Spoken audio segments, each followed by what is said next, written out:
Autocompassion, des gestes concrets pour soutenir votre santé mentale. Lorsque la vie devient lourde, plusieurs personnes ont tendance à se montrer plus dures envers elles-mêmes. On continue malgré l'épuisement, on minimise ses émotions ou on se dit qu'il faut simplement faire mieux plutôt que de ralentir. Même si cette réaction peut sembler utile sur le moment, elle a souvent un impact négatif sur la santé mentale. L'autocompassion propose une autre façon d'avancer. Elle consiste à répondre aux défis avec la même compréhension, la même patience et le même soin que l'on offrirait naturellement à quelqu'un d'autre qui traverse une période difficile. Les recherches montrent que l'autocompassion est associée à un niveau de stress plus faible, à une diminution de l'anxiété et de la dépression, à une meilleure résilience émotionnelle et à un bien-être général accru. Essentiellement, l'autocompassion signifie se traiter avec gentillesse lorsque les choses sont difficiles, plutôt que de réagir par une autocritique sévère ou par l'évitement.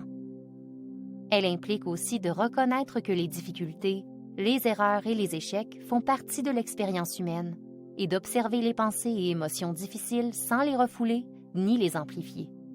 Plutôt que de se demander « qu'est-ce qui ne va pas chez moi?», l'autocompassion amène à se poser la question « de quoi ai-je besoin en ce moment ?» Prenez un moment pour réfléchir. Dirais-je cela à un ou une amie ou collègue?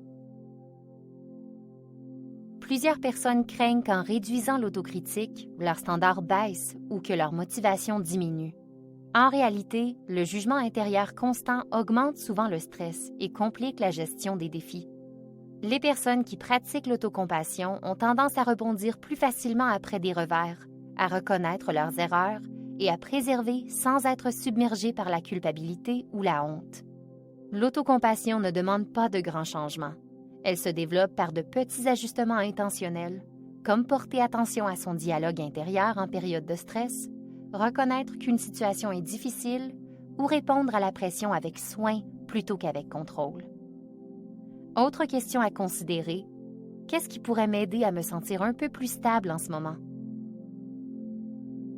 Même de petits gestes, une pause, une respiration, l'établissement d'une limite ou le fait de demander du soutien peuvent faire une différence.